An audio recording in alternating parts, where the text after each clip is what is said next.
probably in the doorway for the... It's your first. When have you ever seen me wear a silk scarf? It's your first. Have you ever seen me wear a scarf? This will be your first. Because by the time you get to here, this will be dead when the phone rings. It's Mark. Yeah. I did. Had to get your attention, Mark. You can't be there for when he hands off the... You have to be here so that he can cross through over his shoulder, which he doesn't see, and then inside him so that we have that when he turns around. Yikes. And she goes, boom.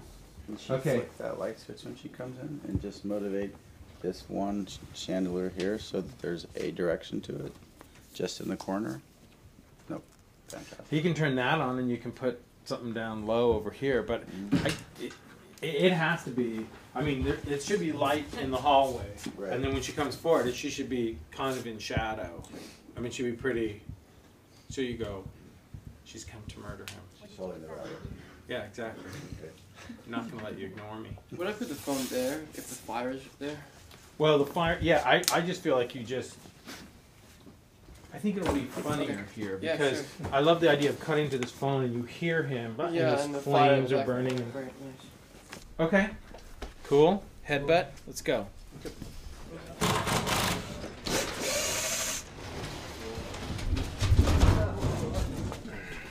Ribbon up the back the same way? Same exact way that you did it. And go ahead and put some on the rim too.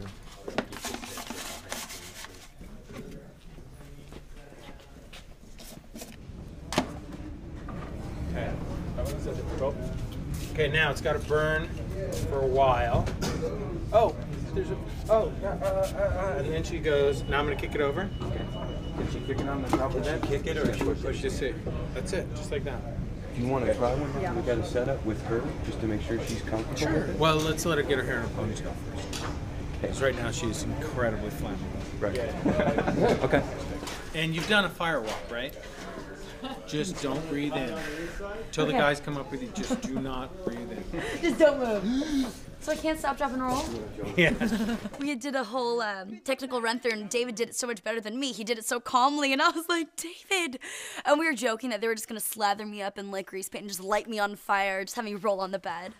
And you look at him, and then you drop it. And then you step away from it. There you go. So that's all you want to do. It's that first one is going to be the biggest, and it probably won't be that big because it'll be dry. Got it. Roll. Speed. Concentrate. And action.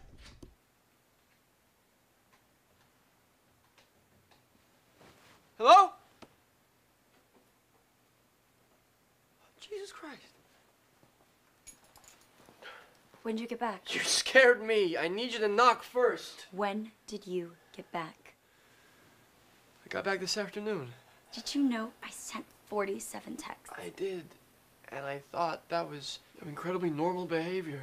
That scene was really fun because I feel like every girl has that in her, that kind of like crazy insecurity when your boyfriend's traveling a lot. And I kind of went through my own experience when me and my significant other weren't in a great place. And, you know, you're wondering what they're doing. You know, why are they saying this? Why they aren't doing that? So it was fun. That wasn't all acting. That was some deep method in there. Do you realize that you jeopardized the entire company? Do you realize that your actions could have easily destroyed everything I've been working on? We've been working on it. Without money, the company can't function. Let me tell you the difference between Facebook and everybody else. We don't crash ever. If the servers are down for even a day, our reputation is damaged irreversibly. Users are fickle. Friendster has proven that fact. Look, even a small exodus, even a few people leaving would reverberate through the whole user base. The users are interconnected. That is the whole point. College kids are online because their friends are online. And if one domino goes... Holy shit!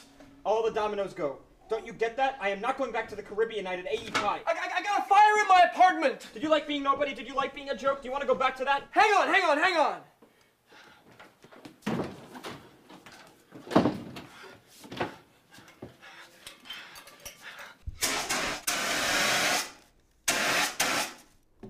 Cut it. Very nice. Cut. Pictures up.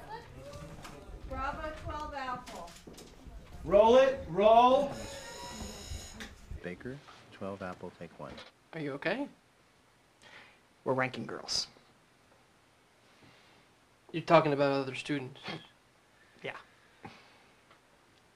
People's heads will explode. I need the algorithm. I need the algorithm.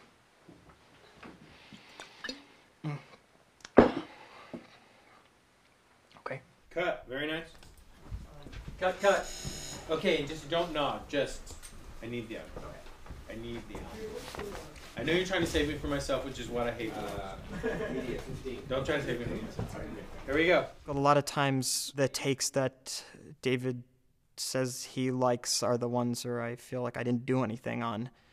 And it's frustrating because you're trained to do otherwise. You know, you're trained to kind of like, I mean, not only trained, but you feel sated as an actor when you feel like you've done something and when you've had some kind of emotional experience, you know, and if possible, some kind of cathartic experience even, which is rare. But the takes that the director seemed most happy with, I kind of felt like a little, I didn't have that feeling. I didn't have that kind of, you know, that little like orgasm, so to speak, you get as an actor when you feel like, you know, you connected in some way. And I didn't have that, and he would like that. And then when I'd have that, he'd say, you know, oh, less with the eyebrows or something. So I, you know, it was kind of an often frustrating experience and, you know, often contrary to kind of what you plan to do as an actor in general. Hey, David, is it too much? I don't want to make a joke of it, but I think it's very funny on the if we move in, fashion doorway to put up on the thing. If we can make room for Mr. Penny to blow on it. Yeah, we're here. We're fast, fast, never finish. I mean, this is a real joke. Don't blame it. No, I'm just saying, there's no way to play it. Yeah. As long as it's not an equal of John Ritter. No. Now, where are you going to fall behind the couch? Yeah. Take 23. Time to monetize the thing. What were their names? You hear what I just said? What? I said it's time to monetize the site. What does that mean? It means it's time for the website to start generating revenue. No, I know what the word means. I'm asking, how do you want to do it? Advertising. No. Just know that the word advertising is going to be like saying to him. Okay. Yeah, pornography. It's going to be Okay. like, no. Okay, sure. We got 4,000 members. Well, look, hey, we do have 4,000 members.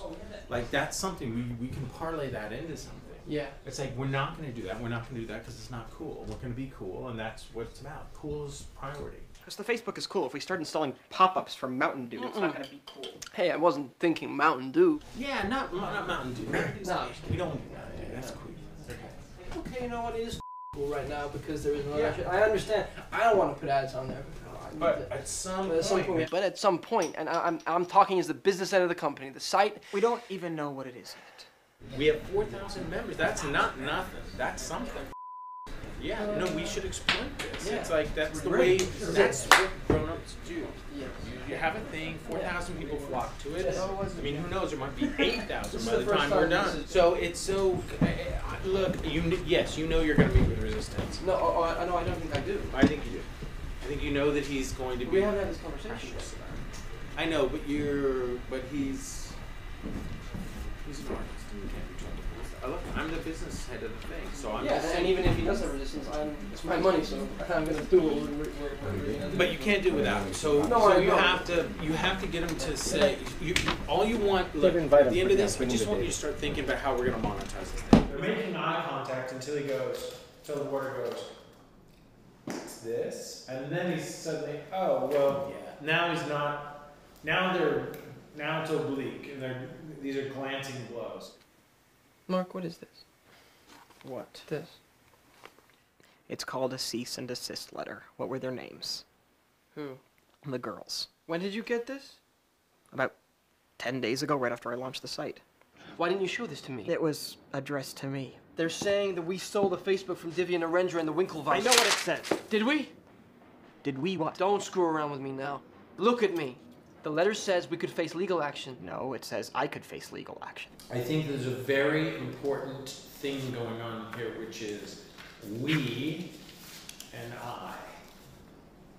Mm-hmm. Why didn't you tell me about this? Because it was to me. Mm-hmm. What did we steal anything from them? And it's like. There is definitely a we who, Tom, so yeah. Yeah, who's we? You got a rat in your pocket? No. We didn't. Right. Listen to me. It's the Yes. wee thing is the. Absolutely, there's the wee thing. I'm pretty sure, first of all, I love you, Wardo, but a million years you could not do what I do. Secondly, while I was, up for 48 hours straight on Red Bull, doing this thing, and sleeping 3 hours, getting up again, you were doing panty raids at the Phoenix and having drinking games. Yeah. I don't think they're interested in you, Warren. I think they're interested in suing me. But the panty raids thing is the thing that he can't access, because that's where he's crippled. That's what makes it burn and melt down, and why it drops out of the soles of his feet, and you know what I mean. It's the thing. It's the deep core problem. So this thing encompasses 3 of the things that make him most uncomfortable. 1, close proximity. Yeah. 2, Confrontation. Just getting pushback at all on something of that what he's done is wrong in some way. So make me believe in this last thing that everything is no. I didn't steal anything. Do they have grounds? The grounds are our thing is cool and popular and Harvard connection is lame. Wardo, I promise I didn't use any of their code. I didn't use anything. A guy who builds a really nice chair doesn't suddenly owe money to everyone else who's ever built a chair. They came to me with an idea. I had a better one. Why didn't you show me the letter? I didn't think it was a big deal. Then he comes over, and proximity and the honesty with which he's saying, we're fixed at the hip. If there's ever anything wrong, you can tell me. I'm the guy that wants to help. This is our thing. That makes you uncomfortable. And then he asks you the thing that, now, I need to check just to make sure you're not leaving anything out. Take that and go, no. Okay. I'm not, No. I told you before, I'm telling you now. Now, is there anything that you need to tell me?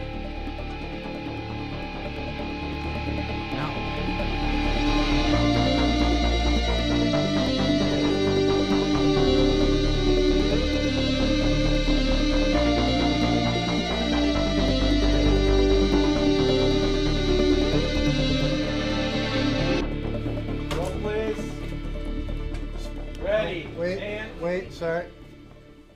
Speed. And action. He's expanding. What? He's expanding to Yale, Columbia, and Stanford. Will be in the Crimson tomorrow. Really? Yeah. Looks like that cease and desist letter really scared the shit out of him, huh? I want to hire a lawyer to file for injunctive relief and get the site taken down now. On the set, you're walking around the room, and the camera doesn't see what I'm looking at, but, I see a comb or a ring or, the dresser or the books, I mean, these guys were so detailed. It's like our courses are there. My course schedule was on my desk wall. The camera never even got near that, but it's like I get to see that, and then it's just another thing that brings you back into that world, into that moment. Take 5. Speed. Ready? Yeah! Action. I left a message with his RA. I left 2. Now I'm leaving 1 here. Looking at the article in the Narendra? Crimson. Today's. N.A. Just tell him Divya called. That's he knows who I am. Harvard's register for new Ask someone Facebook else who I am. website. And the subheading is Face Smash Creator seeks new reputation with latest online project. Cut. Very nice. Cut. Little more urgency in the get this motherfucker on the phone. If you get him, it's going to stop everything. Okay. Is this you, Zuckerberg? Where the are you? Okay.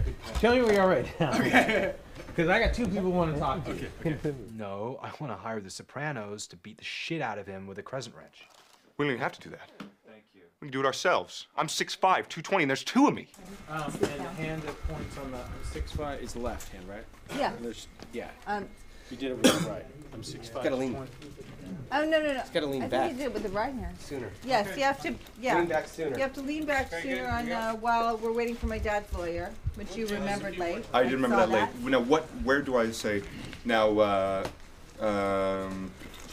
that's exactly what he said, that's exactly what we said to him. He's giving you the finger in the crimson. Make sure you're pointing with your right hand, right? And then you sit back right after that. Then before you stand up, I just need you to give me a little, it's, instead of this, you're so fresh. Oh. Okay. Yeah, I have that. He's giving us the finger in the crimson. Cam, while Dad's lawyer's looking all this stuff over, we can at least get something going in the paper so that people know that this is in dispute. We're not starting a knife fight in the Crimson, and we're not going to sue anybody. Why not? Yeah, that hairdryer works really well in the shower. Cut it. Cut.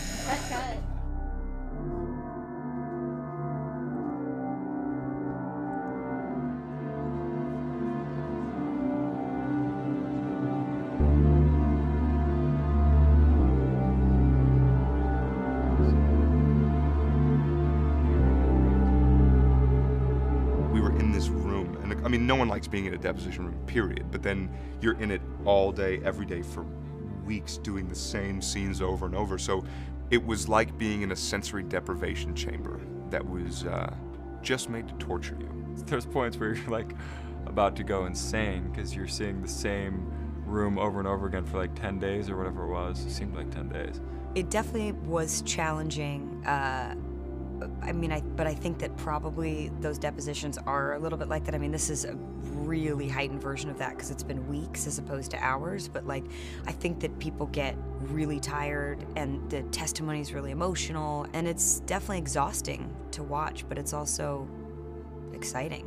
The best part about that was just being in the room with everybody. You know, because we didn't get to work a lot with Andrew, who's a brilliant actor, Andrew Garfield, and Rashida Jones, and a number of other people. And so for us to all get to come together now at this point, it was fun. You know, it was just kind of like a little party. And Mark was, you know, the biggest thing on the campus. It included 19 Nobel laureates, 15 Pulitzer Prize winners, 2 future Olympians, and a movie star. Oh, who was the movie star? You f***ing kidding me? No. I mean... Again, here we go. Dude, come on.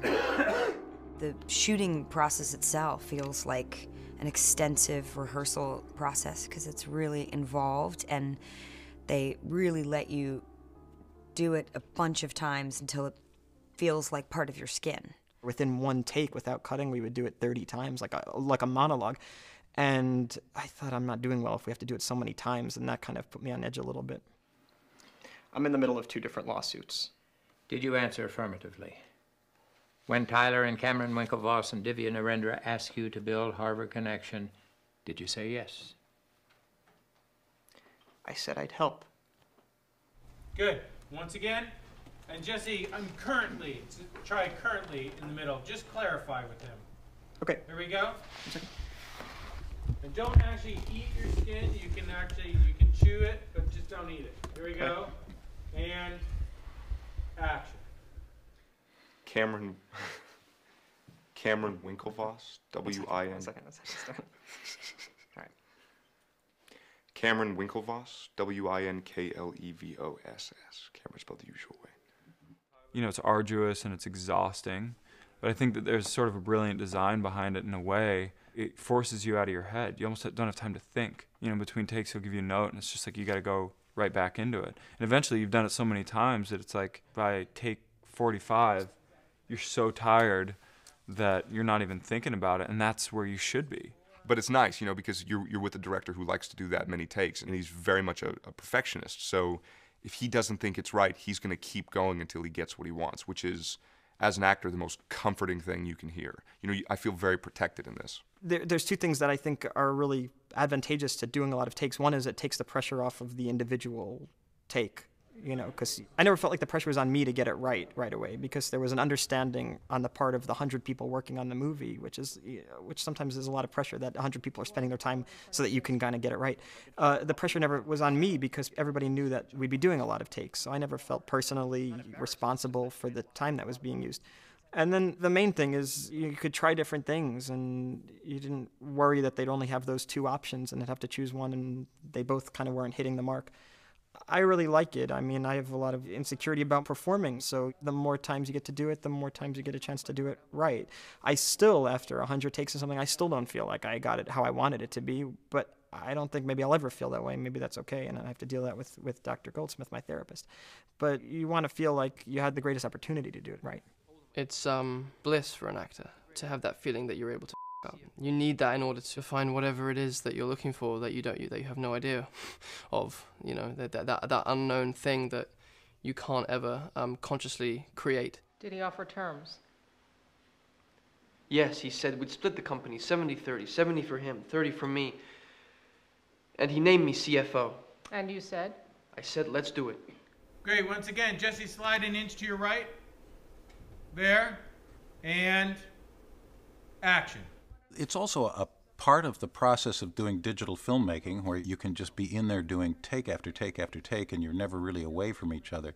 It's different from the old way of movie making, of coming in and doing a couple of takes and then walking away for a while and while they adjust everything and reload and whatever. It's like rehearsing a play to some degrees, of just going over and over and over a scene, talking briefly about it, banging back into it with no worry about people having to reset things. You know, we still have our breaks, you know, say set up a different version of the shot, you know, a different angle or something, but it is a lot more work. You're not an asshole, Mark. You're just trying so hard to be. And then go with that. You go.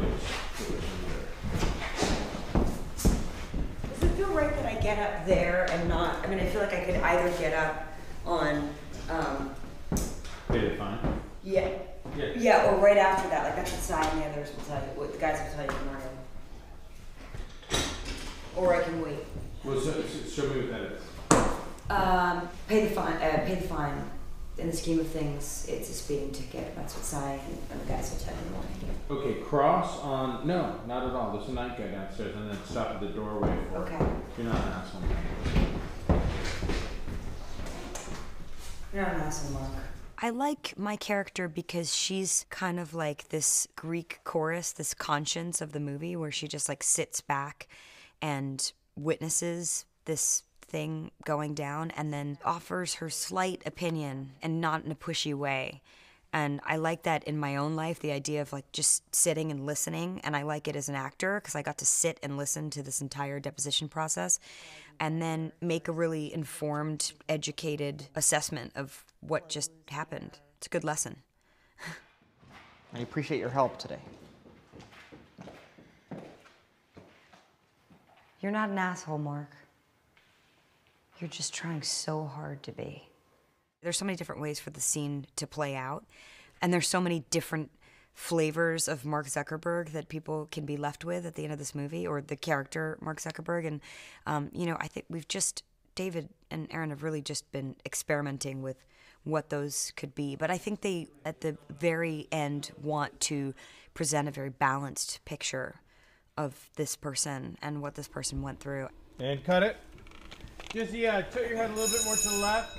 There. It's not coming from a need. It's not even coming from a desire. It's coming from this reflex of I have to go back to the beginning. Just see. So it's just, like, it's not a smile, it's not, it's just relaxed. And I want everybody to do everything on it. So whatever you can do to take out everything. Okay, here we go. It's nicely bookended, and it's sad that in the end he has, you know, no friends, all of this money, and he's created the biggest social network out there, and yet he's completely socially inept. Zuckerberg almost is, in a way, kind of a personification of Facebook. I mean, I feel weird talking about him because I don't know him, but I mean, for me, the character kind of like thinks of Eduardo. We should be friends because I need you for this thing, and you need me for this thing, and you like this band, and I like this band, in kind of this very pragmatic way. And that's kind of, from the little I know about Facebook, kind of what Facebook has too. You know, people are linked through, you know, through common circumstance or common interest rather than, you know, the kind of more nuanced relationships you have with somebody in person. And the interesting thing is that I think it's precisely that, you know, potentially narrow focus socially that allowed him to create something that so many people find so accessible. Jesse, you're done.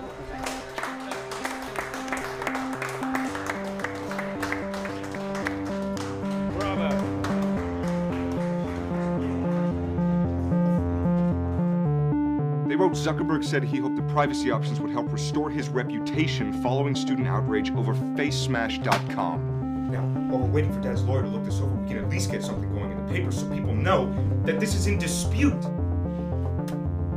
Got it. Moving on. That's it for Army. That's it for Josh. That's it for Max. Finishing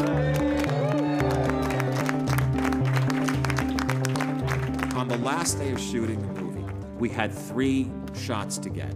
And in the middle of the second shot, David took me aside and said, let me just tell you what's going to happen now. We're going to finish up getting the second of 3 shots that we need to get. Then I'm getting in my car and I'm going home, and you're directing the rest of the movie. And I thought he was joking, and I was kind of going along with the joke. And he kept saying, no, I'm serious, and I kept laughing about it until the first AD, Bob Wagner, came up to me and said, don't worry, we're here for whatever you need. And our great DP, Jeff Cronenweth, asked me to come and line up a shot. And second ADs are having me choose background and select wardrobe and all this stuff. And David meant it, and he did, by the way, get in his car and leave. He wanted to make it clear that this wasn't the pilot asking the little boy to come up to the cabin and look, you're really flying the plane. So, kiddo, you got no net. I'm out of here. Now, that shot, I believe, is less than 1 second long. If it's more than 1 second, then it's 1.2 seconds. I did 2 takes and went, okay, we've got it. Bob Wagner, the first AD, said, David will kill me if I only give him 2 takes. You have to do more. So I said, okay, we're just going to do a few more exactly the way we just did those first 2, okay? So we did a few more, and that was it. I also got to say that's a wrap, and we wrapped the movie out. All right, cut it. Cut. Good. Anything else? Is that it? Social Network wrapped? Good? Ladies and gentlemen, all right, that is a wrap. Thank you all for your very hard work. A lot of people say it's like, oh my god, it's so great, and we had such a great time. We're all gonna stay in touch. But I seriously think we're all gonna stay in touch. Even though I wasn't here that much, I really took a lot. It was such an amazing experience, and I learned so much as an actor. I grew as a person, as an actor. You know, it's a dream. It was fun to just be around and watch it all happen. This is so boring, isn't it? I should have more dirt and say that there's lots of fights happening. These are my only Facebook friends, because I'm not on Facebook. My girlfriend's mother, would always say things like, if you have time for that Facebook, you have time to tutor a child. And so no one should be on Facebook unless they're tutoring the child. And if they're tutoring a child and on Facebook, then they should tutor another child. I'm very proud of the movie. I can't imagine being more proud. When I write something, I'm sure David's the same way when he directs something. I'm sure our cast is the same way. I don't try to take everybody's temperatures and should ask for a show of hands and give people what they want. I don't know what people want. People don't want the same things. This is all a long way of saying that all I can do is write something that I like, write something that I think my friends would like, write something that I think my father would like, and keep my fingers crossed that enough other people like it that I can keep earning a living. I was recently at the AFI tribute to Mike Nichols. And on those kind of occasions, they show kind of extended clips of the awardee's career. And so you're sitting watching on the screen scenes from Who's Afraid of Virginia Woolf, Graduate, Catch-22, Carnal Knowledge. And I remember sitting there thinking, why aren't we making movies like this? And then I saw Social Network, and I realized that every now and then we are.